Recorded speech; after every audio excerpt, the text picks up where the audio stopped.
बिस्मिल्लाहिर्रहमानिर्रहीम। जम्मू कश्मीर डिजिटल की खुसूसी नशरियात के साथ मैं हूँ शहजाद राठौर। मेरे साथ स्टूडियो में मौजूद हैं सीनियर तज्ज़ियाकार साफ़ी जनाब आमर महबूब साहब और राजा कफ़ील अहमद साहब। नाजरीन, आज हम बात करेंगे कि वज़ीर-ए-आज़म आज़ाद कश्मीर ने आज 2 नए वज़रा मुकर्रर कर दिए हैं। जो पुरानी काबीना थी वो असम्बली की मुद्दत ख़त्म होने के साथ ही ख़त्म हो गई थी, इसलिए हुकूमती अमूर चलाने के लिए ये वज़रा मुकर्रर किए गए हैं। हम बात करेंगे कि आज़ाद कश्मीर में इंतखाबी मरहला तो मुकम्मल हो चुका है। अब नई हुकूमत साजी के लिए कानून साज असम्बली का इजलास कब होगा, कब वज़ीर-ए-आज़म और डिप्टी स्पीकर का इंतखाब होगा, इस हवाले से आइन क्या कहता है, कौन सा आर्टिकल है एक्ट 1974 का जो इस मामले को डील करता है। इसके अलावा हम बात करेंगे कि इंतखाबी धांधली के ख़िलाफ़ हवेली में चौधरी मोहसिन अजीज़ और मुस्लिम लीग नून के कारकुनों का एहतजाज जारी है। कोहटा बाज़ार में मुकम्मल शटर डाउन है। इस वक्त तक जो आज़ाद उम्मीदवार थे ख्वाजा तारक सईद साहब, रास्ते बंद होने की वजह से हवेली मुजफ्फराबाद तक नहीं आ सके, ना हवेली पहुँचे ना ही मुजफ्फराबाद आ सके। नाज़रीन, इसके अलावा हम बात करेंगे कि वस्ती बाग और शर्की बाग में रीपोलिंग 15 अगस्त को होगी। कल 14 अगस्त का दिन है, इसके बाद 15 अगस्त को रीपोलिंग होगी। सवाल ये है कि क्या 9 पोलिंग स्टेशन पे मुश्ताक मन्हास कवर कर पाएंगे लीड को, जो लीड उन्हें दी है, कितनी लीड है, इस पे हम बात करेंगे। और क्या वो कर पाएंगे, क्या वो कामयाब हो सकेंगे, क्या उनकी कामयाबी का कोई चांस मौजूद है।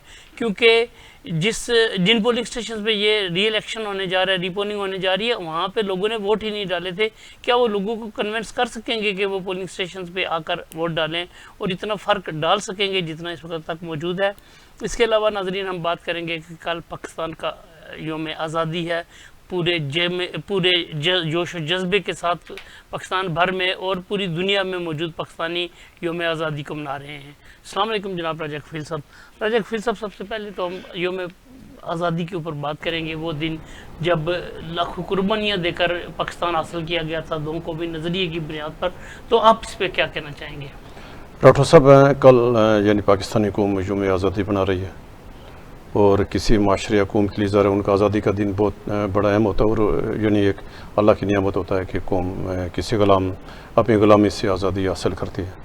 और इसमें कोई शक नहीं है कि बर-ए-सग़ीर के मुसलमानों ने तवील जदोजहद और तवील लाखों कुर्बानियाँ यानी देकर पाकिस्तान के नाम पे एक मुल्क जो आज़ाद किया। और ये भी पहला वाक़ा था कि 1947 में यानी इस्लाम के नाम पर यानी कायम एक अलग से जदोजहद करके तवील एक यानी लाखों कुर्बानी देकर इस्लाम के नाम पर एक नया मुल्क बना, उसका नाम मतज पाकिस्तान के नाम से बना। और कल यानी 79 यानी हो जाएंगे, यानी पाकिस्तान को 79 साल हो जाएंगे और 99 साल हो जाएंगे पाकिस्तान में। और इस दौरान आज जिन हालात में पाकिस्तान है, इसमें दो यानी उसके जो पहलू हैं। एक तो पाकिस्तान का पहलू यह है कि आज हम जब जश्न आज़ादी बना रहे थे, पाकिस्तान आज दुनिया में यानी सर उठाकर जी रहा है और यानी मौजूदा जो सिविल और जो फ़ौजी क़यादत है और इनकी भरपूर हमांगी से आज पाकिस्तान दुनिया में एक अहम मकाम है। पाकिस्तान अमेरिका और ईरान के दरमियान सुलह करा रहा है, पाकिस्तान दफ़ाई माहदे कर रहा है सऊदी अरब के साथ, तुर्की के साथ। यानी पाकिस्तान आज उस मकाम पर यानी आ पहुँचा है कि जहाँ यानी 1947 में जो मकसद लेकर यानी बर-ए-सग़ीर के मुसलमानों ने अपने लिए एक अलग यानी रियासत का मुतालबा किया था, ये अल्लाह ताला का लाख लाख शुक्र है। और इन आज के दिन यानी कल यानी मतलब यौम आज़ादी है और इस तवील जदोजहद में जिन लोगों ने कुर्बानियाँ दी, लोग शहीद हुए, हम तमाम शुहदा को उनको ख़राज अक़ीदत पेश करते हैं। और जिन लोगों का आज यानी पाकिस्तान के एटमी क़ुव्वत यानी बनने तक और जो मौजूदा यानी आज जो पाकिस्तान यानी जिस मकाम पर है, जिस शख्स का भी किरदार है, सबको जो लोग ज़िंदा हैं हम उनको यानी ख़राज तहसीन पेश करते हैं, जो लोग मर गए ख़राज अक़ीदत पेश करते हैं। और आज का दिन ये तकाज़ा करता है कि इस वक्त भी जो यानी पाकिस्तान के मुश्किलात हैं, यानी बलूचिस्तान में इशूज़ हैं, KPK में इशूज़ हैं, और ऐसे हालात का तकाज़ा ये है कि सब लोग मिलकर मुत्तहिद होकर, जैसे दुनिया की आज़ाद रियासतें हैं, लेकिन इसके साथ एक जो यानी दूसरा पहलू भी है कि आज़ादी के तकाज़े ये हैं कि जो आपके शहरी आज़ादी हो, जो आवाम के बुनियादी मसाइल हैं, बुनियादी मामलात हैं, एक यानी वो ज़िंदा रहने के लिए महंगाई कमज़ोर कर मतलब उसमें जो कमी लानी है, तो वो सारे मामलात हैं कि जहाँ पाकिस्तान एक तरफ यानी तरक्की करता जा रहा है और हुकूमत की ज़िम्मेदारी है, सियासी हुकूमत की ज़िम्मेदारी, जमहूरी हुकूमत की यानी ज़िम्मेदारी है, वो अवाम के बुनियादी मसाइल पे आएँ और जो इंसाफ मिले और यानी जो आज़ादी का जो बुनियादी तकाजा है कि तमाम शुबों में जो आम आदमी है उसको भी आज़ादी का समरात मिले। एक आदमी को हेल्थ के शुबे में, उसको एजुकेशन के, उसको बाकी जो उसके मामला हैं, रोज़गार के मौके में, यानी तभी जाकर आज़ादी के मकासद पूरे होंगे कि रियासत हर शहरी के साथ इंसाफ करे, यानी वो इंसाफ अदलिया भी इंसाफ करे, एक यानी बड़े आदमी से लेकर आम यानी छोटे तक, और जो हुकूमत की ज़िम्मेदारी है को अपने शहरियों को बुनियादी हुकूक दे। अच्छा आमिर साहब, योम पाकिस्तान, योम आज़ादी पाकिस्तान पूरी कौम जोश जज्बे से मना रही है, इस पर आप क्या पैगाम देंगे पाकिस्तानी कौम? एक तो ये बात है जी, अल्लाह का शुक्र अदा करना चाहिए कि अल्लाह ताला एक बार फिर जो है हमें वो दिन दिखा रहा है, और जश्न आज़ादी का और योम पाकिस्तान का। तो मैं तो ये समझता हूँ कि पाकिस्तान जो है वो अल्लाह की एक ऐसी नेमत है, और ना सिर्फ पाकिस्तान के अंदर बसने वाले मुसलमानों के लिए बल्कि दुनिया भर में बसने वाले मुसलमानों के लिए अल्लाह ताला की एक ऐसी नेमत है जिसका जितना शुक्र अदा किया जाए उतना कम है। शहजाद राठौर साहब, जो रियासत होती है, रियासत हमेशा माँ जैसी होती है और अगर पाकिस्तान की बात करें तो पाकिस्तान तो हमेशा से जो है वो सारे लोगों का जो है वो ख्वाब था। और जिस अंदाज से इस बार आप ये देखें कि जब फ़लस्तीन में इस साल जब मज़ालम हुए तो आपने ये देखा कि फ़लस्तीन के जो मुसलमान थे उन्होंने भी ये फ़ील किया कि पाकिस्तान जो है वो एक हमारा जो है वो सहारा है। सऊदी अरब जो है वो देखें, अब जो बाकी जो अरब ममालिक हैं उनके पास जो है वो बहुत सारी दौलतों से माला माल हैं, लेकिन जो किरदार जो है वो पाकिस्तान का सामने आया, निखर के सामने आया। इस तरह ईरान और अमेरिका की जंग में अगर आप ये देखें तो एक तो ये बात है कि पाकिस्तान को जो है वो एक हमने, हमारी कौम ने, हमारी फ़ौज पाकिस्तान ने, हमारी जो है वो जो हमारी सियासी क़यादत है, बावजूद इसके कि हमने तारीख़ के सामने बहुत बड़ी बड़ी गलतियाँ की और हमारे जो है वो निज़ाम को अंदर से बहुत सारे ख़तरात रहे, बैरूनी ख़तरात भी रहे और हम जो है वो अपना जो निज़ाम है उसे उस अंदाज से कायद-ए-आज़म रहमतुल्लाह अलैह के ख्वाबों के मुताबिक नहीं कर सके। उसके बावजूद ये देखें कि हमारा सर आज फ़ख्र से बुलंद है कि 79 साल जो कौमों की तारीख़ में, शहजाद राठौर साहब, 79 साल कोई चीज़ नहीं होती। अल्लाह करे, ज़ाहिर हम तो नहीं होंगे, लेकिन इंशाल्लाह ये जो पाकिस्तान है ये इस तरह की जो है वो हमेशा जो है इंशाल्लाह क़यामत तक जो है इसने कायम रहना है, और जब तक जो है वो दुनिया कायम है इंशाल्लाह पाकिस्तान ने कायम रहना है। लेकिन पाकिस्तान की जो अंदरूनी और बैरूनी जिन साजिशों का सामना था, उसके सामने जिस तरह जो है पाकिस्तान की कौम ने, पाकिस्तान की फ़ौज ने, पाकिस्तान की क़यादत ने, बावजूद मैं फिर कहूँगा कि उनमें कमियाँ कोताहियाँ हो सकती हैं, लेकिन उसके बावजूद जो ओवरऑल जो है हम एक जो है वो एक क्या कहते हैं सेटिस्फेक्शन का इज़हार कर सकते हैं कि जी हमने जो है वो किया है। छोटे मोटे मसाइल ज़ाहिर होते हैं, अशख़ास के मसाइल हो सकते हैं, बाद सियासी जमातों के मसाइल हो सकते हैं, लेकिन अगर हम ये कहें कि जी आज 79वीं सालगिरह के ऊपर पाकिस्तान के ऊपर हमने पाकिस्तान को जो है नाकाबिले तशहीर क़ुव्वत बना दिया, और ऐसे हालात में शहजाद राठौर साहब, ईरान के साथ हमारे तल्लुकात अभी थोड़े से बेहतर हुए हैं, वरना पाकिस्तान जो है वो चीन के अलावा जो है वो सारे जो हमारे पड़ोसी थे वो पाकिस्तान के ख़िलाफ़ जो है वो किसी न किसी तरह जो है वो साजिशों में मुलव्वस रहे। और ख़ास तौर पे भारत, और फिर चंद सालों से जो अफ़गानिस्तान का किरदार रहा है, उसने जो है वो पाकिस्तान को अंदरूनी तौर पे और बैरूनी तौर पे कमज़ोर करने की बड़ी कोशिश की। और जब मई में पाकिस्तान और भारत की जंग का आगाज़ हुआ तो वो एक नया पाकिस्तान बन के सामने आया गुज़श्ता बरस। तो अब मैं ये समझता हूँ कि पाकिस्तान को जो है वो कोई जो है मैली आंख से देखने की पोजीशन में नहीं है, और कुछ जो इश्यूज़ हैं जिनकी तरफ राजा कफ़ील साहब ने कहा है कि हमें अपने निज़ाम में बेहतरी लाने के लिए कुछ इक़दाम करने चाहिए और कोशिश करनी चाहिए कि ये हमारा पाकिस्तान है, इसमें जो है हमने पैदा इसमें हुए हैं और हमने जो है वो दफन भी इसमें होना है। और मेरा ये ख्याल है कि इसके साथ साथ जब पाकिस्तान की बात करें तो पाकिस्तान की शाराक जो है वो कश्मीर की बात ना की जाए। तो ये है, तो पाकिस्तान की जो कौम है जो आवाम है, 24 करोड़ आवाम की या 25 करोड़ आवाम की मैं बात कर रहा हूँ, उनका जो है वो नेशनल कंसेंसस रहा है। एक तो हमारे एटॉमिक इश्यूज़ के ऊपर हमारा नेशनल कंसेंसस रहा है। इस तरह अगर कोई दूसरा जो इशू रहा है, बल्कि एटम बम तो हमने बाद में बनाया, उससे पहले भी जो है अगर किसी चीज़ एक उसके ऊपर कौमी इत्तेफाक के राय रहा है तो वो कश्मीरियों के साथ जो है वो लाजवाल मोहब्बतें और कश्मीरियों के साथ खड़े रहने का। और अब आप ये देखें कि जब पाकिस्तान के ख़िलाफ़ जो है वो बहुत सारी जो है बैरूनी साजिशों की वजह से और अंदरूनी साजिशों की वजह से और बाज़ नाकपसंद देश हमारे अहबाब की वजह से जो है वो मुश्किलात पैदा हुई, तो तब भी जो है वो पाकिस्तान जो है वो अपने जो मौक़िफ़ पे है और कश्मीरी अवाम के साथ जो मसला कश्मीर के वाले से जो उसका मौक़िफ़ है, उसके वाले से पाकिस्तानी अवाम, पाकिस्तान की अफवाज और पाकिस्तान की हुकूमत जो है वो एक पेज के ऊपर है। और हमें दुआ करनी चाहिए कि ये जो छोटी मोटी कमियाँ कोताहियाँ हो रही हैं उसे जो है वो मिल बैठ के हल करना चाहिए। हमने एक बार पहले भी कहा था कि आप ये देखें कि जो मकबूजा कश्मीर के लोग हैं जो 8 दहाइयों से जो है वो भारत के मज़ालम का शिकार हैं, उनकी जो मंजिल और जो उनका जो नज़रिया है वो पाकिस्तान को अपनी मंजिल समझते हैं।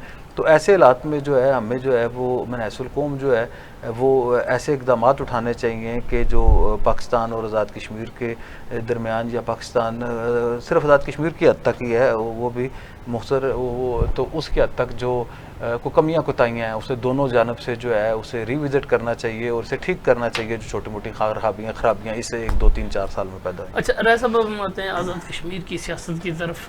आज़ाद कश्मीर के इलेक्शन का 3 मराहल थे, तो तीनों मराहल मुकम्मल हो चुके हैं, क्योंकि अभी तक 7 हल्कों में इलेक्शन नहीं हुए, लेकिन कानूनी तौर पर देखा जाए तो 3 मराहल मुकम्मल हो चुके हैं और असम्बली इतनी वजूद में आ चुकी है कि मखसूस नशिस्तों के इंतखाबात होने के लिए कोरम पूरा हो चुका है। क्या आइन क्या कहता है इस हवाले से कि नई असम्बली का इजलास कब होगा, कौन? वो देखिए राठौर साहब, जब आज़ाद कश्मीर में जनरल इलेक्शन का ऐलान हुआ और एक ऐसे मौके पर हुआ कि आज़ाद कश्मीर में जॉइंट अवामी एक्शन कमेटी की एहतियात की वजह से हालात यानी अमन अमान का मसला था, और 27 जुलाई को ऐलान हुआ कि 27 जुलाई को आज़ाद कश्मीर में आम इंतखाबात होंगे। और इसलिए कि 4 अगस्त रात को जो आज़ाद कश्मीर असम्बली की मुद्दत है 5 साल मुद्दत जो 2021 में जानी बनी थी, तो वो उसकी अपनी मुद्दत उसने पूरी करनी थी। और इसी वजह से यानी इम्कानात यानी इलेक्शन शेड्यूल ये हुआ कि 27 जुलाई को आम इंतखाबात हो जाएंगे और यानी 3 अगस्त से पहले असम्बली आ जाएगी और स्पीकर, डिप्टी स्पीकर, वज़ीर-ए-आज़म समेत यानी तमाम मराहल मुकम्मल होकर तो यानी 4 अगस्त को नहीं हुकूमत अपनी ज़िम्मेदारी संभालेगी। अब जब यानी 27 यानी जुलाई को आम इंतखाबात के बाद तो अमन अमान की वजह से इलेक्शन कमीशन को यानी 1 हफ़्ता कबल यानी जाकर फिर इलेक्शन शेड्यूल में तरमीम करनी पड़ी और इंतखाबात को 3 मराहल में करना पड़ा।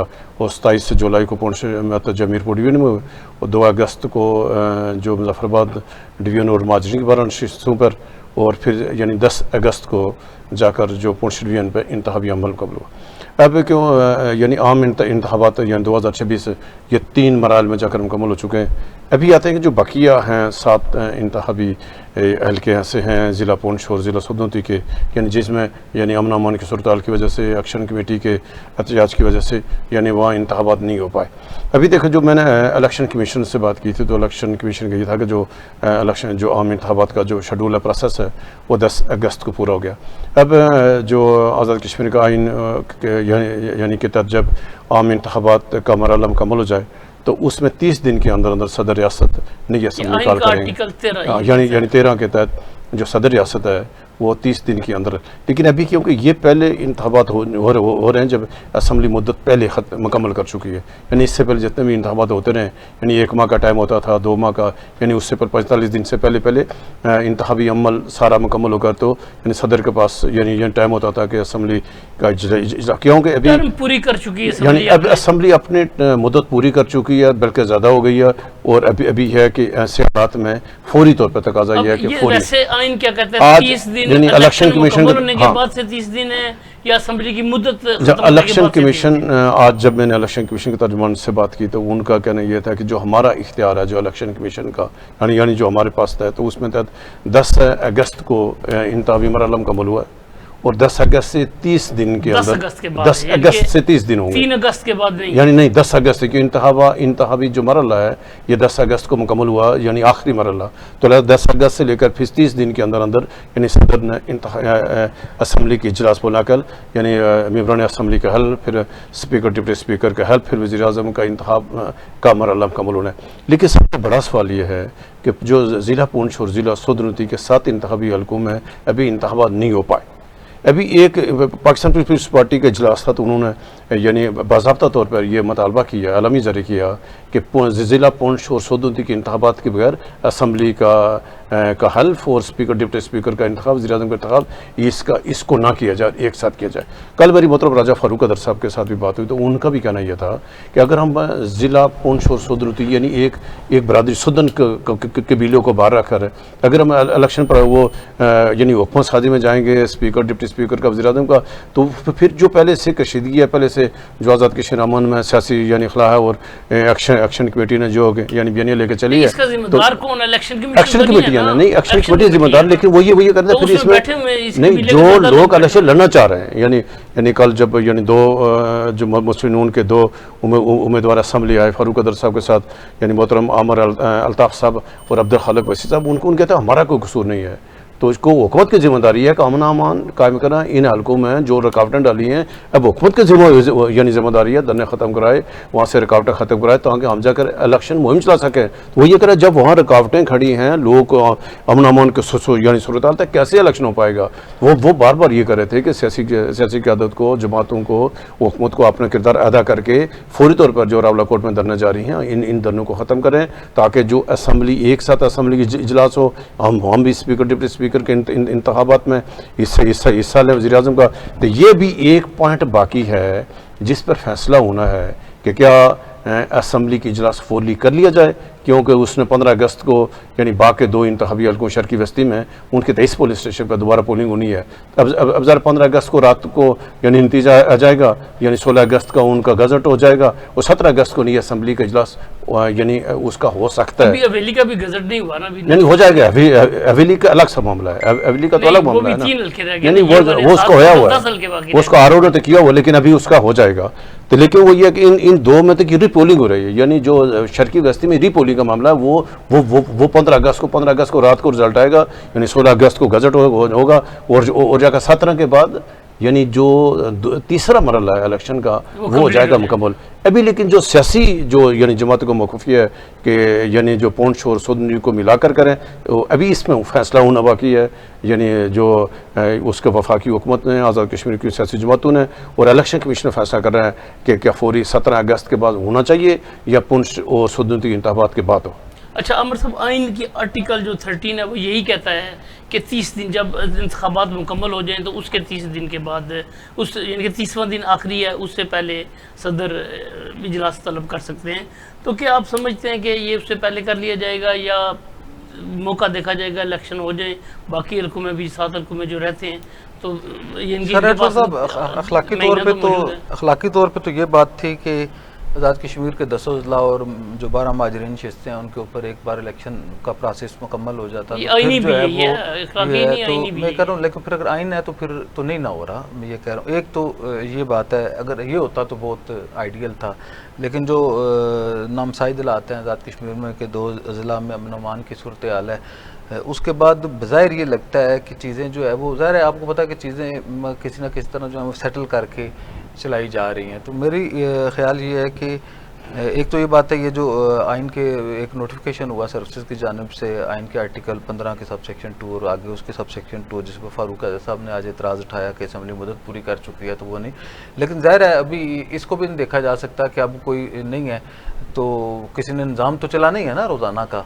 तो वैसे तो वज़ीर आज़म रहते हैं, लेकिन वज़ीर आज़म जो है वो अकेले तो रह सकते थे, लेकिन हुकूमत का मतलब जो होता है वो प्राइम मिनिस्टर प्लस मिनिस्टर्स होता है या मिनिस्टर होता है। तो वो शायद वो जो बुनियादी ज़रूरत है कि आइन जो है उसे रियासत को बेआइन ना रखा जाए और किसी उसके तहत चलाया जाए, तो ये जो नोटिफिकेशन है जिसके ऊपर एतराज़ है, अब कल जो है वो देखना पड़ेगा कि इनकी हिकमत अमली क्या होती है। मियां नवाज शरीफ साहब ने जो इजलास बुलाया, मेरे पास इतला ये है शहजाद ठोर साहब कि कल इजलास में वो कोई अनाउंस नहीं कर रहे, ना सदर का, ना वज़ीर आज़म का, ना स्पीकर का, ना डिप्टी स्पीकर का। वो कल मुशावरत करके सबको सुन के जो है वो करेंगे, और जो लोग हारे हैं, जीते हैं, कहाँ धांधली हुई है बाकी हल्कों में, कैसे वो ज़ाहिर आज़ाद कश्मीर में के इंतखाबात जो है वो मुस्लिम लीग नून जीत चुकी है। तो इन चीज़ों में बात होगी, और नवाज शरीफ ज़ाहिर शाबाश वगैरह देंगे शाह गुलाम कादर साहब को और तारिक फारूक साहब को, जिनकी जो है क़यादत में मुस्लिम लीग नून ने ये इलेक्शन लड़ा था। तो इतला ये है कि शायद जो बेनिफिट बज़ाहिर देखे जा रहे हैं वो कल भी आपके साथ डिस्कस हुए थे कि ख़वातीन की अगर मुस्लिम पाकिस्तान पीपल्स पार्टी दावा कर रही है कि वो 4 नशस्तें और जीत सकती है, और इस वक्त अगर फैसल मुमताज़ राठौर साहब की नशस्त भी शामिल की जाए तो 12 नशस्तों के ऊपर वो मौजूद हैं। ज़ियाउल कमर साहब की भी जो है पोजीशन वो बेहतर है। अभी फैसला तो खैर उसका 15 को होना है, लेकिन वो जीते हुए हैं, ऐसे हालात नहीं हैं कि अब उन्हें जो है वो मार्जिन जो है वो पूरा किया जा सके। तो ये जो सूरत हाल है उसमें 16 नशस्तें हो जाती हैं, और पाकिस्तान मुस्लिम लीग नून पाकिस्तान पीपल्स पार्टी को 2 ख़वातीन की स्पेशल नशस्तों के ऊपर वो किया जा सकता है। एक तो वो तजवीज़ थी जैसे आपने कहा कि मियां नवाज शरीफ साहब जो है वो जरदारी साहब को तोहफे में दे दें, जिस तरह बाकी कुछ छोटे मोटे इकदाम उठाए हैं फेस सेविंग के लिए, और जो कॉन्फिडेंस बिल्डिंग मेजर्स हैं इन दो कॉन्फिडेंस बिल्डिंग मेजर मेरे ख्याल में अब टूट फूट हो गई थी ना, तो अब मेरे ख्याल CBM जो है वो ज़्यादा बेहतर लफ्ज़ होगा कि ये कुछ और CBM करके थोड़ा सा और राज़ी किया जाए। दूसरा तरीक़ाकार ये है कि 4 ख़वातीन की नशस्तों के ऊपर जो है वो रोक लिया जाए, और जो 45 के हिसाब से 5 बनती हैं तो 9-9 के ऊपर होता है, तो 2 लोग वोट का इस्तेमाल ना करें और साथ जब जीत के आएँ तो उस खातून की नशस्त का फैसला कर लिया जाए। तो 4 ख़वातीन की नशस्त के ऊपर खुफिया रायदही होती है, तो ये तो नहीं पता कौन से 2 नहीं देंगे, और ये मैं कह रहा हूँ अगली बार जब एक इलेक्शन होगा तो पूरी असेंबली वोट देगी ना। पैनल बनाने की बात है, हो सकता है अगर ये किया जाए तो एक का रोकेंगे तो जब इलेक्शन कराएंगे एक का, तो आइन के तहत जब इलेक्शन होगा तो यही होगा आमतौर पर तो पैनल बन जाते हैं, पूरी आमतौर पे पैनल बन जाता है। लेकिन मैं ये कह रहा हूँ एक मेरा ये ख्याल है कि मेरे पास एक इतला ये भी थी कि ख़वातीन की जो है इसे इस बात से तनाज़ा पैदा करके आज़ाद कश्मीर को जो है वो जमहूरी अमल से रोकने के बजाय एक रास्ता निकाल लिया जाए। हो सकता है रहनुमाई ले लें, आपको अदालतों से भी रहनुमाई ली जा सकती है, तो एक तरीक़ाकार ये किया जा सकता है। दूसरी ये बात है कि नशस्त जो है वो पाकिस्तान पीपल्स पार्टी का जो क्लेम है कि दूसरी नशस्त उनकी है, अगर देखें ना पाकिस्तान पीपल्स पार्टी 4 नहीं जीतती, 2 भी जीतती है, तो फिर भी पाकिस्तान पीपल्स पार्टी का ही हक बनता है। फिर मुस्लिम लीग नून इस पोजीशन में नहीं रहती कि वो दूसरी खातून नशस्त को बना सकें। तो एक तो ये लगता है बज़ाहिर जो प्लान है राय साहब शहजाद राठौर साहब, वो ये लगता है कि 17 तारीख को जो है ये कानून साज असम्बली का हल्फ करना चाहते हैं। अच्छा, और कानून साज असम्बली के हल्फ के बाद जो है वो स्पीकर का इंतखाब, और स्पीकर के बाद डिप्टी स्पीकर का इंतखाब, और फिर कायदे ईवान का इंतखाब। तो जो इनका मनसूबा है जो इलेक्शन कमीशन वालों का या इनका, वो ये चाहते हैं, अब इलेक्शन कमीशन देखें ना, आइन की जो तशरीह आप कर रहे हैं उसके मुताबिक जो है इलेक्शन कमीशन वो नहीं कर रहे। एक तो अच्छी बात है कि उन्होंने मेहरबानी की कि 27 से जो पहले मरहले से 30 दिन नहीं कर दिए, अब उन्होंने आखिरी मरहले के बाद जो 30 दिन है उसमें ये गुंजाइश है तब तक जो है फैसल राठौर साहब और बादल नकवी साहब और ये जो दीवान चुगताई साहब वज़ीर हैं ये तब तक वज़ीर रहें, उस वक्त तक लतीफ़ अकबर साहब जो है वो आने वाले सदर तक सदर रहेंगे। ज़ाहिर पाकिस्तान पीपल्स पार्टी की बात है। और इसी तरह अगर माजर आई रहे तो फिर आइन जो है वो क्या करेगा जी, अगर सदर जो है वो उसका अख्तियार है बुलाने का इजलास, तो सदर जो है वो अगर पाकिस्तान पीपल्स पार्टी वालों की बात ना मानी जाए तो सदर वैसे ही ले जाए। और अभी तक जो रिट थी इसको रोकने के लिए उसके ऊपर पेशरफ्ती हुई, क्योंकि इनके दरमियान आप ये देखें ना कि पाकिस्तान पीपल्स पार्टी की क़यादत और मुस्लिम लीग नून की क़यादत 10 तारीख से जो है वो बिल्कुल जो है वो सुमन बुकमन बनी हुई है। उनकी कोई एक दूसरे के ख़िलाफ़ तनकीद और वो जो थी अब वो कोई नहीं। तो उनका ये है कि 3 इंतखाबी मराइल मुकम्मल हो गए हैं, और जो हमने जो है लोगों के सामने ये करना था वो शो जो है वो कर लिया है। तो अब जो है हम पाकिस्तान की तरह अच्छे बच्चों की तरह जो है वो मिल के खेलें। अच्छा, राय साहब हम आते हैं कि वज़ीर आज़म आज नोटिफिकेशन जारी किया और राजा फैसल मुमताज़ राठौर ने 2 नए वज़रा उन्होंने मुकर्रर किए, जिस पे राजा फारूक हैदर साहब ने एतराज़ किया कि वो नहीं कर सकते। आइन आर्टिकल 16, 15 और 16 में यह बात है कि जब तक नया वज़ीर आज़म नहीं आ जाता तब तक यही वज़ीर आज़म कंटिन्यू करेगा। और चूँकि काबीना एक ख़त्म हो चुकी है, तहलील हो चुकी है असम्बली के साथ ही, चूँकि असम्बली ख़त्म हुई 3 अगस्त को, साथ काबीना भी चली गई।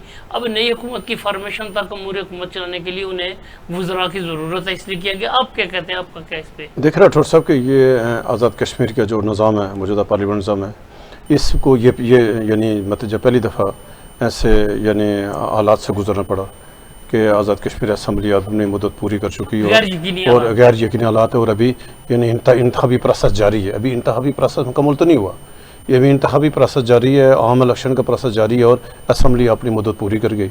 अभी ज़रा वज़ीर आज़म तो ने तो कंटिन्यू करें जब तक नया वज़ीर आज़म अपने ऑफिस में जिम्मेदारी संभालता नहीं था। अभी ये था कि अभी अगर जो वज़ीर आज़म तो करेगा तब वो यानी नीचे वजाहत थी कि क्या उसको साथ एक काबीना चाहिए होंगे ज़रा, क्योंकि काबीना ख़त्म हो गई है, यानी जब असम्बली ख़त्म हो गई तो काबीना ख़त्म हो गई, नीचे उसमें यानी उसमें बीच में तशरीह नहीं हुई ऐसे, और आइन या इसमें जो रूल्स ऑफ बिजनेस में इसकी वजाहत कर देनी चाहिए थी। और ये भी आने वाली हुकूमत के लिए ये उसको होना चाहिए कि इसको दस्तूर में इसकी वजाहत कर देनी चाहिए कि अगर आइंदा कोई ऐसे हालात पैदा हो जाएँ तो ऐसे हालात पैदा हों तो ऐसे हालात में रास्ता निकालना चाहिए। आइन ने रास्ता निकाला होता है। तो मोहतरम फारूक अदर साहब ने बिल्कुल बजा फरमाया कि जब यानी उसमें से ऐसा नहीं है कि जब ये यानी अभी ये मेंबर असम्बली नहीं है, मेंबर असम्बली नहीं है ना, यानी अभी जो लोग हैं मेंबर असम्बली अभी हेल्प उठाएंगे तो इनकी नहीं मुद्दत शुरू होगी। पिछली असम्बली खत्म हो ये गई। निगरान वज़ीर आज़म की कैटेगरी में नहीं आ सकते। नहीं, निगरान वज़ीर आज़म में वज़ीर है तो निगरान वज़ीर की वजाहत नहीं है उसमें, यानी अगर उसको आर्टिकल नीचे में वजाहत आती तो फिर तो अच्छा हो जाता है। अभी उसके नीचे वजाहत नहीं है। जो नुकता फारूक अदर साहब ने उठाया उन्होंने बिल्कुल बजा फरमाया कि वज़ीर आज़म तो कर सकते हैं, तो लिहाजा उसको नीचे। लेकिन मैंने यानी वजारत कानून से पूछा था, वजारत कानून का ये कहना था कि वज़ीर आज़म रख सकते हैं। वज़ीर आज़म यानी ज़रूरी नहीं है कि अगर कोई असम्बली का मेंबर नहीं है तो भारत से भी रख सकते हैं, तो उसको मशीर को भी रख सकते हैं, इक्वल टू मिनिस्टर उसका स्टेटस होता है। लेकिन अब आर्टिकल 15 है जो उसकी शिक 1 है, शिक 1 में लिखा है कि जब तक नया वज़ीर आज़म हलफ नहीं लेता तब तक मौजूदा वज़ीर आज़म काम करता रहेगा। साथ शिक 2 में ये लिखा हुआ है कि वज़ीर भी अपना काम जारी रख सकता है जब तक असम्बली का स्टेटस डिसॉल्व है। फारूक अदर साहब कहते हैं कि ये असम्बली का स्टेटस डिसॉल्व नहीं है, असम्बली खत्म हो गई है। लेकिन डिसॉल्व का जब आईनी इंग्लिश का लफ्ज़ है, जब डिसॉल्व चूँकि लिखा हुआ है, डिसॉल्व एंड ऑफ टर्म भी आता है। डिसॉल्व का मतलब एक आप गूगल में करें, आप कहीं भी डिक्शनरी में करें तो डिसॉल्व का मतलब आता है end of term. End of term हो चुका है, इसलिए ऐसी है। बिल्कुल यानी इसी को जो वज़ीर आज़म साहब ने अप्लाई किया और उनको करना भी चाहिए कि ज़रा अभी अगर जैसे ये होता है कि अगर तमाम पार्टी इस बात पर इत्फाक करती हैं कि पूंछ में हालात नॉर्मल हों, उसमें इलेक्शन करा के नई असम्बली का क्याम हो, ऐसे हालात में तो ज़रा वज़ीर आज़म ने अपने इख्तियार यूज़ करने हैं। वज़ीर आज़म काफ़ी खाली नहीं रह सकता, तो लिहाजा वज़ीर आज़म को एक आइनी ज़रूरत थी कि उनको 2 वज़ीर चाहिए, यानी ताकि वो अपने मतलब फ़राज़ मनसूबी उसका यानी कोई इसमें ऐसा नहीं है कोई इस तरह को गैर आइनी को काम। देखे ना 30 दिन है, मुझे तो बज़ाहिर फैसला राठौर साहब का मौक़िफ़ दुरुस्त लगता है इसमें कि देखें ना, जब तक वज़ीर आज़म है उस वक्त तक तो वज़ीर आज़म को रहना ही है ना। अब ये तो नहीं है कि अब वाला उसने हुकूमत चलानी है तो उसे अपनी जो ज़रूरतें हैं उसे पूरी कर लेनी चाहिए। और दूसरी ये बात है कि ये तो फारूक साहब ने ज़ाती तौर पे कहा है। अब देखें ना, पाकिस्तान मुस्लिम लीग नून की जो पॉलिसी है शहजाद राठौर साहब, वो मरकज़ की पॉलिसी और तरह की है, वो फारूक अदर साहब वाली पॉलिसी नहीं है कि उसके ऊपर फारूक साहब का। लेकिन मुझे ये लगता है कि जी ये ज़रा एस्टेब्लिशमेंट का भी बहुत सारा किरदार है, तो वो देख रहे थे कि इसे कैसे चलाना है कि वो है। तीसरी ये बात है कि इलेक्शन कमीशन का और फैसला राठौर साहब जो है वो एक पेज के ऊपर है, चीफ इलेक्शन कमिश्नर फैसला राठौर साहब, तो उसकी वजह से भी ये है कि उन्होंने भी यही मशवरा दिया है कि आप तब तक रहें। अच्छा, अब बात करेंगे इंतखाबी धांधली के खिलाफ जो हवेली में अमर साहब आपसे ये सवाल पहले मैं करूँगा कि मोहसिन अजीज साहब का एहतजाज जारी है, शटर डाउन हड़ताल मुजाहरे, नोटिफिकेशन का कल आया कि नोटिफिकेशन हुआ, बाद में इलेक्शन कमीशन ने कहा जी कि ये नोटिफिकेशन जो कामयाबी फैसला राठौर साहब की है, हमारा नोटिफिकेशन नहीं है। क्या एक्चुअल क्या सूरत हाल है, क्या होने जा रहा है? एक तो शहजाद साहब नोटिफिकेशन के हवाले से तो हो गई है, दोनों तरफ से जो है वो क्लैरिटी नहीं है, लेकिन जो मोहसिन अजीज साहब ने अपनी गुफ्तगू में कहा है, उन्होंने इस बात की तस्दीक की है कि जी नोटिफिकेशन हो गया है। और जो उन्होंने दलील दी, जो मैंने उनकी गुफ्तगू सुनी, इस तरह फैसला राठौर साहब ने अपनी वाल पे वो नोटिफिकेशन भी लगाया, तो बाज़ार यही लगता है कि क्योंकि आरओ जो है वो डिटरमिन थे वो नोटिफिकेशन करने में, तो शायद उन्होंने कर दिया। इनका मौक़िफ़ ये है कि आरओ ने हमें लिख के दिया था कि उस वक्त तक नोटिफिकेशन नहीं होगा, और चीफ इलेक्शन कमिश्नर ने भी ये कहा था कि उस वक्त तक नहीं होगा। लेकिन अब क्योंकि कल उन्होंने जो है वो उसमें इत्फाक से जो गलती हो गई थी, उन्होंने कहा था कि रीकाउंटिंग में फैसला राठौर कामयाब हुए हैं, तो वो रीकाउंटिंग नहीं थी बल्कि वो इलेक्शन था जो उनके पास जो काउंटिंग थी। तो एक तो वो कन्फ्यूजन थी, शायद वो क्लैरिटी तब हुई कि कल उन्होंने दरख्वास्त दी आज सुबह 10 बजे, राय सजाद एडवोकेट साहब और जो गुलाम नबी एडवोकेट साहब जो हैं उन्होंने जाके उधर दलाइल दिए। इलेक्शन कमिश्नर और उनके जो 2 मुअज़्ज़ज़ मेंबरान साहब हैं उन्होंने उनकी बात जो है वो सुन ली है। और लेकिन उसमें जो सबसे दिलचस्प बात है जिस आरओ के ऊपर देखे ना, मगर चीफ इलेक्शन कमिश्नर ने तो खुद नहीं किया, आगे जाके लोकली जो है वो डीआरओ और आरओ जो है वो अशीर मुगल साहब थे। तो जो उनका किरदार था बेसिकली, जो इलेक्शन चोरी करने का इल्ज़ाम है या उसके ऊपर डाका डालने का इल्ज़ाम है या धांधली करने का इल्ज़ाम है या उसे आप कहें कि उसके मैनेजमेंट का इल्ज़ाम है, को और अच्छा सॉफ्ट लग रहा है कि फील साहब के लिए रख लें, तो जो भी जिस अंदाज से कहें, तो वो जो सूरत हाल है उसमें वो ज़िम्मेदार जो था वो अशीर मुगल जो उधर रिटर्निंग ऑफिसर थे उनके ऊपर था। चीफ इलेक्शन कमिश्नर साहब ने ये कहा है कि जी हम उससे रिपोर्ट ले लें तो उसके बाद जो है इसके ऊपर फैसला करेंगे। तो ये कहा जा रहा था कि अभी रात को जो है 7-8 बजे दोबारा जो है इलेक्शन कमीशन का इजलास जो है वो बुलाया गया है। तो वो वैसे उसमें क्लैरिटी है, उसमें कोई ऐसी बात नहीं है कि इलेक्शन कमीशन की जो नीयत है, आरओ की जो नीयत है, वो जो लगता है उसमें बज़ाहिर यही लगता है कि यहाँ से मोहसिन अजीज़ को जो है वो इंसाफ नहीं मिलेगा और उन्होंने उसे वो माइंड बनाया हुआ है कि उसे मुस्तरद ही करना है। तो उससे जो है वो किसी को भी, या जब वो देखे ना कल मोहसिन अजीज़ ने अपने इंटरव्यू में खुद कह दिया था कि हमें इंसाफ की तवक्को नहीं है, लेकिन एक फॉर्मेलिटी पूरी की गई है। माइंड बनाया हुआ, या मोहसिन अजीज साहब ने माइंड बनाया हुआ है कि मुझे इंसाफ नहीं मिलेगा। उन्हें देखे ना, एक तो ये बात है कि वो जो पूरी कहानी सुनाते हैं उसके मुताबिक वो ये कहते हैं कि ये आज का काम नहीं है कि एक दिन की बात हो ना। वो ये कहते हैं कि जी हमारे साथ पोलिंग स्टेशंस के ऊपर जो रवैया अपनाया गया, जो हमारे पोलिंग स्टेशंस पे उनके ऊपर जो है वो 50 से 60% रेशो रखी गई, वहाँ पे जो है वो इलेक्शन को रोकने की कोशिश की गई, वहाँ पे जो है वो करने को। दूसरी तरफ जो फैसल मुमताज़ राठौर साहब के डोमिनेटिंग पोलिंग स्टेशन थे वहाँ पे फोर्स की तैनात नहीं थी, वहाँ पे 97-98% तारक सईद साहब की भी जो है ना, अब मुझे एग्जैक्ट पता नहीं है क्योंकि तारक सईद साहब का, लेकिन ये अब देखे ना, तारक सईद साहब तो कह रहे हैं मेरे वोट जो 90% है 80% है वो भी फैसल राठौर साहब ले गए। ठीक है जी, तो उन्होंने भी तो 90% वोट डलवाए ना। तो नहीं, ये मैं कह रहा हूँ ना कि फैसल राठौर साहब के तो जो वोट हैं वो उन्होंने निकाल के बाहर ले आए हैं ना। अब इशू ये है कि सारी तोपों का रुख है फैसल राठौर साहब की तरफ। तारक सईद साहब जो है वो तीसरे नंबर पे चले गए हैं। अब उनके जो दादोशुमार है, अगर आपके पास एग्जैक्ट है कि उन्होंने 90% या वो किया है, लेकिन तारक सईद साहब का भी और मोहसिन साहब का भी ये इल्ज़ाम है, उनका इल्ज़ाम है जो उन्होंने कहा है। वो ये कह रहे हैं कि हमारे पोलिंग स्टेशनों के ऊपर जो है वो 50 से 60% टर्न आउट है और इनके एक पोलिंग स्टेशन के ऊपर 99% टर्न आउट है और बाकियों के ऊपर 95% से 97% तक टर्न आउट है। ये उनका इल्ज़ाम है। ठीक है जी। दूसरी ये बात है ये कि मसला नहीं है, मैं ये कह रहा हूं, अब उनका इल्ज़ाम ये है कि वो कहते हैं उसके बाद वो तो हो गया ना इलेक्शन में। तो देखे ना, जो यासीन साहब के हल्के में भी हुआ, जावेद बड़ानवी साहब के हल्के में भी हुआ, खावड़ा में भी हुआ, हर जगह पे जिसका जोर था, जहाँ पे पार्टी वालों का जोर चला, लगा लिया ठप्पे मारने की। तो इलेक्शन कमीशन की तरफ से खुली इजाजत थी। इनका केस ये है कि जब वो रिजल्ट आ गया तो उसमें तारक सईद साहब के 9 पोलिंग स्टेशन के और फैसल राठौर अपना मोहसिन अजीज साहब के 16 पोलिंग स्टेशन के जो वोट हैं वो कन्वर्ट करके, इनका मकसद एक जगह पे, आज अभी भी उन्होंने तारक सईद साहब ने लगाया हुआ था उनके किसी चाहने वाले ने कि जी वो एकदम जो है वोट जो है वो एक जो आरओ वाला रिजल्ट है वो और है और जो इन बाकी सारों के पास है उसमें उनके एक सिर्फ पोलिंग स्टेशन पे 550 वोट का इजाफा कर दिया गया। तो ये इस तरह की जो है वो इस तरह की सूरत हाल है। तो उसके ऊपर एक तो ये बात है, इलेक्शन कमीशन में लोग थे, ये मेरे ख्याल में प्रेशर टैक्टिक्स के तौर के ऊपर कल से जो है उन्होंने जब ये देखा था कि उन्हें इंसाफ नहीं मिल सकता और सब लोगों के बजाय वो जो मिली भगत दिखाई दे रही थी, तो उसके ऊपर उन्होंने वो कॉल दी। तो हवेली जो है वो बेसिकली वो 10 तारीख से ही बंद है। आज जो नाखुशगवार वाक़यात कल और आज पेश आए हैं तो उसमें ये बात है कि पहले ये लड़ाई जो थी वो सिर्फ जो है वो मोहसिन अजीज़ के मुस्लिम लीग नून और पीपल पार्टी के दरमियान थी। अब ये लड़ाई जो है वो जो खुर्शीदाबाद की तहसील है वो कश्मीरियों की डोमिनेटिंग तहसील है।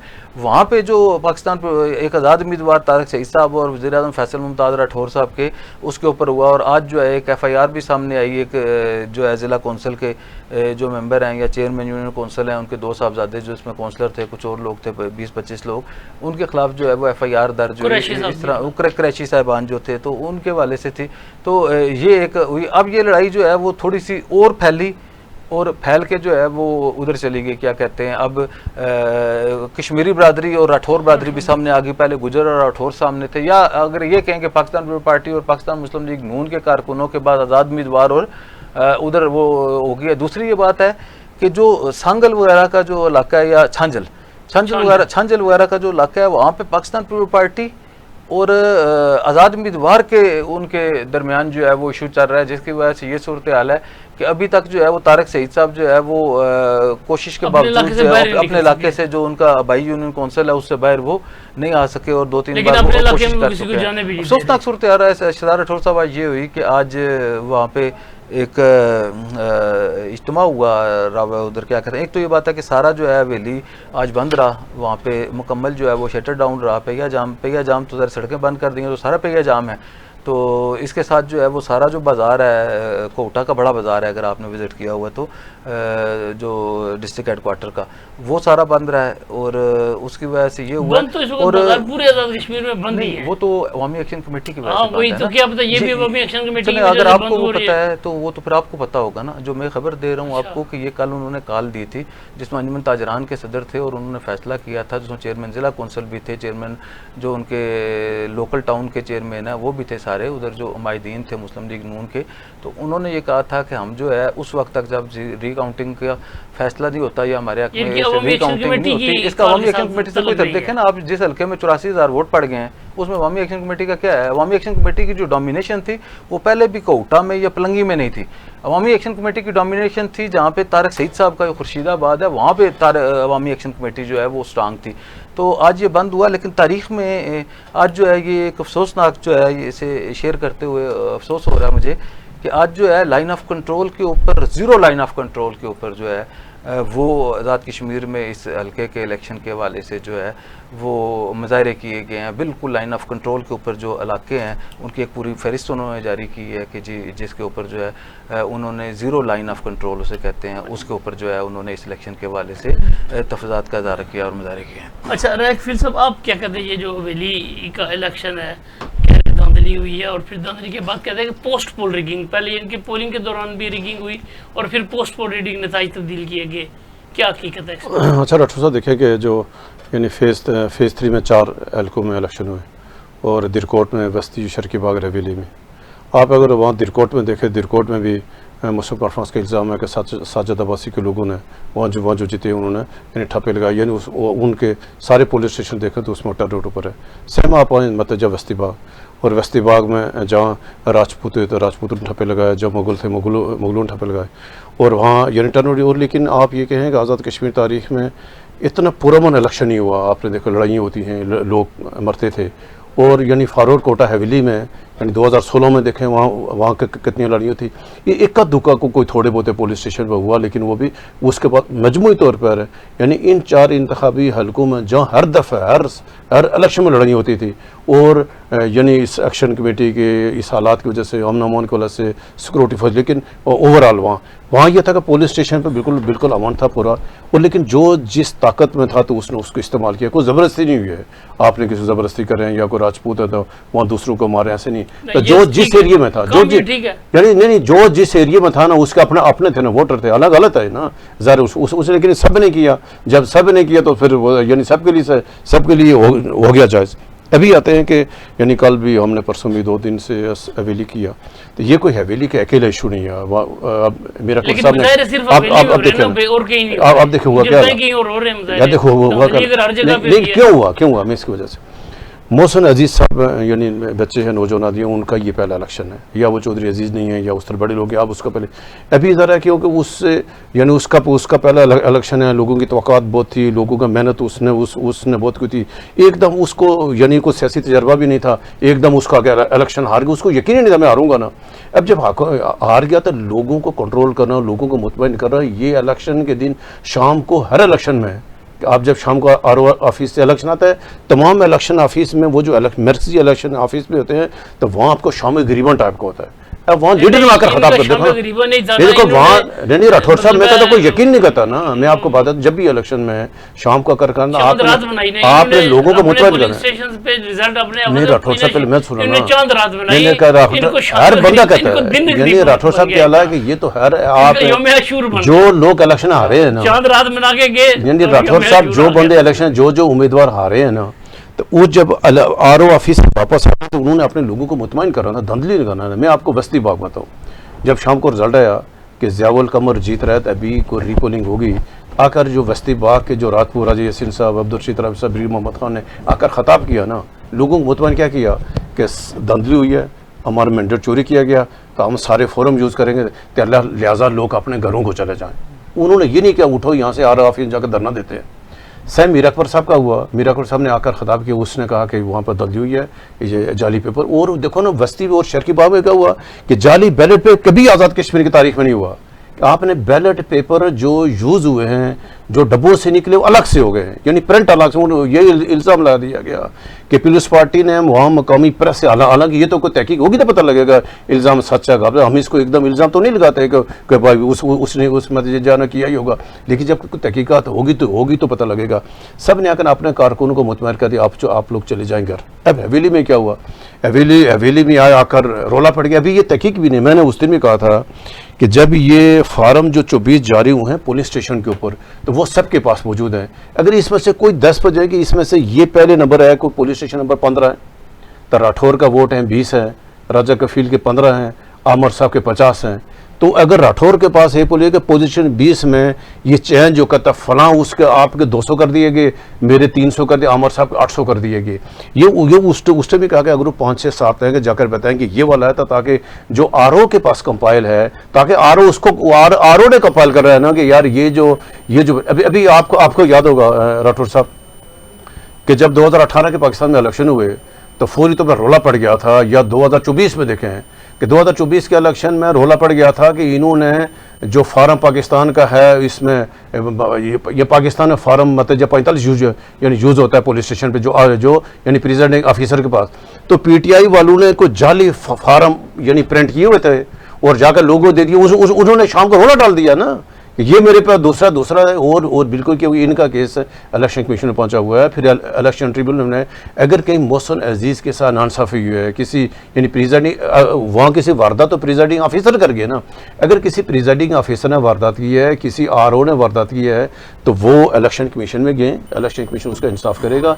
इलेक्शन कमीशन के बाद नीचे इलेक्शन ट्रिब्यूनल वहाँ इंसाफ करेगा, नीचे अदालतों। अगर आप ये कहें कि जो बंदा हारेगा और अगर जाकर आरओ ऑफिस के बाद धरना देंगे, जाकर वहाँ मुजाहरे शुरू हो जाएंगे, सड़कें बंद करने शुरू करें, ये तो आज़ाद कश्मीर के हर हल्के में जाकर इल्ज़ाम है। क्या वहाँ बस्ती शर्की में है, कोई दिलकोट में अतीक साहब शुरू करें, वहाँ नकियाल में अबडानवी साहब शुरू कर दें, वहाँ खावड़ा में मोहतरम लतीफ़ अकबर साहब करें, तो फिर आज़ाद कश्मीर तमाशा बन जाएगा।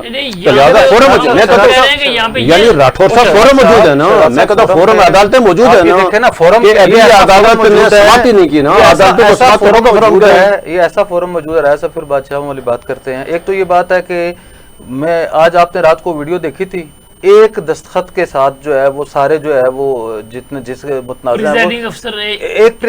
एक जैसी राइटिंग के साथ, मगर अगर वो कोई बंदे के 6-6 की ऐनक लगी हो ना, तो उसे भी नजर आता है कि ये सारी जालसाजी है। वो नहीं इनके पास कहां से आया। दूसरी ये बात है कि एक कॉपी आरओ ऑफिस जमा हुई है ना, ये बताता हूँ ना, फिर ऐसा वो सुनेंगे तो बताऊंगा ना। ये वो उन्होंने मुसद्दका कल जब इलेक्शन ऑफिस से चीफ इलेक्शन कमिश्नर के दफ्तर से उसकी मुसद्दका कापियां ली, तो उसमें पता लगा कि ये तो सारी एक हैंड राइटिंग से आए थे। 21 जो फॉर्म लिए गए वो 3-4 हैंड राइटिंग में, उन्होंने वो सारे फॉर्म जो है वो मीडिया के सामने। अब राय साहब वो देखना नहीं चाहते, चीफ इलेक्शन कमिश्नर देखना नहीं चाहते। असल इशू ये है, अदालत में बात ये है कि इस इलेक्शन में मोहसिन अजीज को रियासत ने हराना था। चीफ इलेक्शन कमिश्नर से लेके आरओ से लेके प्रिजाइडिंग ऑफिसर तक जो है वो सारे मिले हुए थे और उन्होंने वो कर दी। अभी आप ये देख लीजिएगा मैंने कल ही बात की, अगर रियासत ने करो तो सरदार अतीक साहब को क्यों नहीं जितवाते, जिसकी लाइबिलिटी है मजाद अव्वल से लेकर जो यानी अब जो है ना यानी 23 अगस्त को यूं में नहीं यानी नहीं लगा। तो देखो ना, अगर जो रियासत ने जितवाना होगा तो उसे फैसल राठौर को उससे क्या लेना देना था। यही राठौर साहब यार, फैसल राठौर साहब का क्या लेना देना था, अतीक साहब को जितवाते ना। कि इंसाफ जो है वो उसका आपके नुक्ता नजर से क्या होना चाहिए? इंसाफ तो होना चाहिए ना। मैं ये कह रहा हूँ कि इलेक्शन ट्रिब्यूनल करेगा, फिर हाई कोर्ट है, सुप्रीम कोर्ट है, अदालतें मौजूद है ना। इंसाफ तो ये होता है ना, ये तो तब बात है ना कि अब आप ये सुने कि आप मुझे ये बताएं कि आप किसी की जायज बात ना सुने और सामने जो है वो आप देखें कि जी मेरिट का कत्लेआम हो रहा है, तो वो बात जायज बात ही कोई नहीं सुनता। नहीं राठौर साहब मेरी इसमें गुजारिश है, एक पूरा जो है ना ये राय साहब की वो सूरत हाल है कि जाने ना जाने गुल ही ना जाने बाग तो सारा जाने है। मैं हर बंदा जो है पाकिस्तान पीपल पार्टी के लोग, पाकिस्तान मुस्लिम लीग नून के लोग, इलेक्शन कमीशन के लोग, और जो मुतलकीन है सारे स्टेक होल्डर कहते हैं कि जी वहाँ पे धांधली हुई है और कोई हमने ये दिक्कत किया। नहीं, नहीं नहीं राठौर साहब, नहीं नहीं यहाँ पे धांधली हुई है। नहीं कमरों में सारे ये कहते हैं अगर धांधली हुई है ना, मैं कहता हूँ राठौर साहब, हैं। अगर धांधली हुई है तो धांधली साबित सड़कों पे तो नहीं होगी ना, किसी फोरम पे होगी ना, चले फोरम पे यानी तो चलो, फोरम कैसे करेगा। फोरम है, जानदार हो गया ना, फोरम फोरम है। नहीं, एक और। देखे ना फोरम के हमने ऊपर उस उसमें इत्मीनान हो गया ना अंदर की तरफ। नहीं नहीं, हल उसका क्या है? उसका फैसले का देखो नहीं ना, नहीं हल कोई नहीं है। हल ये है कि वो नफरत है ना, हल वो है कि कल वो जो जब ये बात बढ़ेगी, लड़ाइयाँ होगी, झगड़े होगी, लोग मरेंगे, सारा कुछ होगा, तो नहीं, सामने देखो, एक मिनट, राठौर साहब। जब टूर्नामेंट में खेलते थे क्रिकेट की टीम में, तो जब बाहर जाते थे हम कहते हैं हम अगले टूर्नामेंट में पहुंच गए। नहीं, राठौर साहब, नहीं, राठौर साहब क्या है? अगले इंतखाबात वही सर राठौर साहब, अभी क्या है कि अगर वहाँ जो हालात हैं हवेली में ना, जैसे ये अगर सोच सकते थे ना, अगर रियासत को ये सोच मौसम सकता अजीब है, सब लोग आजाद आएंगे, कश्मीर के यानी हुकूमत मज़ारे को सोच सकता है, सियासी अगर जमातों को अगर सोच सड़कें सकता बंद है। करानी है ना आप राठौर उनमें साहब, ठेकेदार तो नहीं है ना, रियासत के ठेकेदार तो वो है ना। नहीं जो अगर ठेकेदारी है। अगर तो आपने फैसला तब्दील कराना है, फलां जीता सड़कें बंद करके, आपने अगर वहाँ कोई देखो ना, ये नुकसान हो जाए, यानी देखो ना, नहीं ये यार मैं ये कहता हूँ मज़ाहिरों पे, मतलब कब से 3 महीने यार मैं कहता हूँ राठौर साहब, ये सड़कें बंद करके मुजाहरे कराना, लोगों को सड़कों पे जाना, ऐसे हालात में एक्शन कमेटी यार मैं तो उस काम से करें, नुकसान हो जाएगा कह रहा हूँ, इसका। ये जो कर रहे हैं आप ये समझने की कोशिश करें, ये कह रहे हैं कि 2 + 2 4 नहीं है। अब इसके लिए कह रहे हैं कि जी आप इधर से हम आरओ के आज जलील हों, उसके बाद चीफ इलेक्शन नहीं, कमिश्नर अब के आज क्या- जलील अब हों, क्या कहते हैं? उसके बाद हाई कोर्ट जाएं, नहीं। फिर सुप्रीम कोर्ट जाएं, उसके बाद जो है वो आप जो है वो जो उनके ट्रिब्यूनल में जाएं, उसके बाद ट्रिब्यूनल के फैसले के खिलाफ हाई कोर्ट में जाएं, उसके बाद जो है वो सुप्रीम कोर्ट में जाएं, तो उसके बाद जो आपको ये फैसला कौन सा क्या कोर्ट है? करना है? आप सजेस्ट करें क्या करना कौन सा है? फोरम रिकाउंटिंग करें? करें ना जी। मतलब नहीं, को- नहीं, नहीं- मैं कह रहा हूं, या मैं तो कह रहा हूं, फोरम मेरी करेगा बात ना। नहीं समझ रहे। अच्छा रिकाउंटिंग किसने करवानी है? मैं कह रहा हूं जिसने रिकाउंटिंग करानी है वो ये मामले को रिकाउंटिंग कराए, ताकि ये जो तशद्दुद हो रहा है ये लाइन ऑफ कंट्रोल के ऊपर जो है वो लोग मुजाहरे कर रहे हैं, कल तक जो है वो उनकी और सूरत हाल थी, आज जो है वो एक दूसरे को और ये हमले जो कर रहे कर रहे हैं। हैं, ट्राइबल ये ट्राइबल तेजरी ट्राइबल नोट- ट्राइबल तेजरी- ट्राइबल तेजरी शराब में नोट बात सुने ना, नहीं, आपको मैं कह रहा हूँ 3 ट्राइबल महीने ट्राइबल नजर ट्राइबल नहीं ट्राइबल आए। ट्राइबल सादम हो रहे हैं उधर जो है उसमें इंसानी जाने जाया होंगी। मैं ये कहता हूं कि अगर तो जीते हैं फैसल राठौर साहब, देखें अगर फैसल राठौर साहब जीते हैं तो तारिक सईद में और मोहसिन अजीज में ये अखलाकी जुर्रत होनी चाहिए ना कि वो जाके उसके गले में हाथ डाले पलंगी जाके। ये कौन सी बात है, सियासत में तो ये नहीं होता। और अगर ये रिजल्ट अदरवाइज है, किसी से गलती हो गया तो उसकी दुरुस्त की इसकी तहकीकात लाजमी ये बात होनी नहीं है चाहिए। कि आप तहकीकात होनी करवाने चाहिए। के बाद जो है फिर जाके उधर आएंगे तो ये कौन सा नहीं, तरीका तहकीकात होनी चाहिए। अगर कोई बीच में कोई अफसर मलबस है, नहीं अफसर नहीं कोई अफसर मलबस तो तहकीकात नहीं कोई अफसर तो नहीं ना जी, वो अशीर मुगल मुलव्वस है ना, जिसने सारे मैंडेट के ऊपर चोरी कर लिया, डकैती कर ली। क्या हाल है? अंधे को भी नजर आता है, साहब को नजर नहीं आता, ये कोई बात है? फैसला दे दिया नहीं मुस्तफा मुगल ने फैसला मुस्तफा मुगल साहब अगर फैसला देंगे ना तो वो इंसाफ करेंगे, नहीं। और अगर नहीं करेंगे ना तो उन्होंने कब्र में जाकर जवाब देना। ये कौन सा गोलमाला कौन सी बात है, ये उनकी रिस्पॉन्सिबिलिटी है ना। कब्र में जवाब देने नहीं मैं ये कह रहा हूँ ना, रिस्पॉन्सिबिलिटी देखे ना, उनके और थोड़े देखिए केस। लाखों लोगों का आपने मैंडेट जो है वो चोरी कर लिया, आप ये कहते हैं जी वो आप ये देखें कि मैं तो ये सोच रहा हूँ कि वो जो जज है शीर मुगल, अगर वो जज हैं तो वो इंसाफ क्या करते होंगे जिनका ये हाल है, जिन्हें ये नहीं पता 2 + 2 कितने होते हैं। अच्छा चले अब हम आगे आते हैं जी। बस्ती बाग में रीपोलिंग होनी है 9 पोलिंग स्टेशन पे और 1642 वोट की लीड है इस वक्त ज़ियाउल कमर के, मुश्ताक नाज साहब दूसरे नंबर पे, मुस्लिम लीग नून के। और ये जो 9 पोलिंग स्टेशन है इनमें से मेरा 6 पोलिंग स्टेशन ऐसे हैं जिन पे 1 वोट भी पोल नहीं हुआ। तो क्या ये सूरत हाल है कि मुश्ताक नाज साहब इन पे इतने वोट ले सकेंगे, पोलिंग करा सकेंगे कि वो जीत सकें, या कोई फार्म 27 24 को इस तरीके से कहानी चले? देखो ना, जिन लोगों ने ये सियासी खेल तश्कील दिया था, बनाया और पूरा प्लान तश्कील दिया कि मुश्ताक नाज को हराना है, और अभी जब वो हार चुका है 1622-23 वोट, क्या उसको जितने देंगे? सवाल ही पता नहीं होता। और जितनी मर्जी कोशिश करे ना, वहाँ एक तो यह है कि जब पुरअमन हालात में पुरअमन हालात में नहीं हुए, अभी जब एक बंदा जीतने वाले की लीड फाइनल हो गई है, उसकी लीड है, और जो 6 पुलिस स्टेशन है जहाँ लोगों ने बाइकाट किया, 1 वोट भी पोल नहीं हुआ था, क्या वो जो अभी तो जो नई एक्शन कमेटी, वो एक्शन कमेटी बन के आ जाएंगे मुजाहरे करने वालों में? यानी जैसे आजकल जो हालात का होटा में है, तो ज़ाहिर है वहाँ से किसी जगह भी तो बनना चाहिए ना एक्शन कमेटी का। आपको 100 बंदा चाहिए, सड़क बंद करते ओके, ये इस पुलिस स्टेशन बंदे करते 100 वोट, तो वो इसका मतलब है कि उन 6 पुलिस स्टेशन पर वोट पोल नहीं हो गए। अभी आते हैं जो बकिया पुलिस स्टेशन है, 3 पुलिस स्टेशन है, और वहाँ से अगर सारा भी वोट डाले वहाँ भी निकले, वहाँ भी जो कारीगर हैं, जिन लोगों ने पूरा इन 6 माह बनाकर प्लान किया, लॉन्चिंग की होगी कि उसमें से यानी ग्रुप बनाए, कैसे करे, कहाँ से करे। इन पे जो 6 पोलिंग स्टेशन नील वाले, उनका अगर फार्म 24 आ गया तो अगर कारीगर यार अगर उस दिन होता तो हो जाता, अभी नहीं आना, उस दिन नहीं आ सकता। सका ना, उस दिन आ जाता, 10 अगस्त को नहीं हुआ ना। अब जब 10 अगस्त को नहीं हुआ तो सियासी मंजरनामा आ गया इलेक्शन में, यानी ज़ियाउल कमर की आगे लीड, मुश्ताक मनास को वहाँ भी जो पहले से उसके बहुत दुश्मन थे, पहले से प्लानिंग थी मुश्ताक मनास को असम्बली से बाहर रखना है, उसकी बुनियादी वजूहत थी बेशुमार। सेम यही वारदात थी फैसल राठौर के साथ कि प्लान था कि हमने फैसल राठौर, ये क्या वजह कि आप देखें तारक सईद साहब बहुत जिम्मेदार आदमी है, उसी पार्टी ने तारक सईद को 2011 के इलेक्शन हुए और उसने उनको मर्सी ज़कात का चेयरमैन बनाया और हाई कोर्ट के जज के बाबा मराद देते रहे उसको। फिर क्या हुआ, 21 के इलेक्शन हुए, 21 के इलेक्शन में उसने किया तावन, फिर 16 के इलेक्शन में फैसल राठौर ने हल्का छोड़ा उसको और उसका बिल्कुल चट्टान की तरह खड़ा रहा, उसको जाकर उसको बड़ी वाज़े मार्जिन पे ले गए। अब जब 21 में इलेक्शन आ गए तो 21 के इलेक्शन के बाद उसने फैसल राठौर के साथ तावन किया, बदले में कश्मीर काउंसिल के आगे। अब एक ही पार्टी के दोनों हैं, दोनों एक पार्टी के हैं राठौर साहब, उसको पता है एक पार्टी का फैसल मुमताज़ राठौर वज़ीर आज़म है पाकिस्तान पीपल्स पार्टी का, उसमें तारक सईद पार्टी के उधर मकर गया, नहीं मानूंगा, क्योंकि प्लान ये था कि फैसल राठौर को असेंबली से बाहर, वो तो उसको अल्लाह का शुक्र पता नहीं कैसे करे, बाल बच के फैसल राठौर। यार अभी आते हैं कि बाग में दोनों आगे वेस्ती बाग में, तो मुझे नहीं लगता कि वेस्ती बाग में हो तब्दीली, क्योंकि जो कारीगर हैं जिन्होंने प्लान बनाया हुआ है उसमें अभी वो तो किसी सूरत इस प्लान को तब्दीली, चाहे जो मर्जी करे, मनाज साहब सारी कोशिश करे। हाँ ये हो सकता है कि जैसे के ऊपर अल्लाह ताला भी बैठा हो तो अल्लाह ताला के अपने वाला काम करे, 5,000 यार ऊपर से भी मामले एक तरीकाकार ये है कि 5,020 वोट है, 5,000 निकले जनाब वाला इस तरह, और फिर उसे के जनाब वाला के आरओ ने साइन कर दिए हैं, उसके बाद चीफ इलेक्शन कमिश्नर से थैले खुलवाएंगे, चीफ इलेक्शन कमिश्नर को छोड़े, चीफ इलेक्शन कमिश्नर उधर कारीगरों का इन्हें जो समझ आती है दूसरी जगह पे इन्हें कारीगर उधर नहीं देखा ना, वहाँ कारीगरी फेल हो गई ना। वेस्टी बाग में कारीगरी पिछले फेल अभी भी हो जाएगी फेल। अभी आता शर्की बाग में लाइबिलिटी जो है ना, मुश्ताक मनास लाइबिलिटी नहीं थे, फैसल राठौर साहब लाइबिलिटी। हाँ ये दो लफ्जी बात, वो 33 शर्की बाग में 33 वोट की लीड है सरदार मीर अकबर को, और 14 पुलिस स्टेशन पर दोबारा पोलिंग होगी।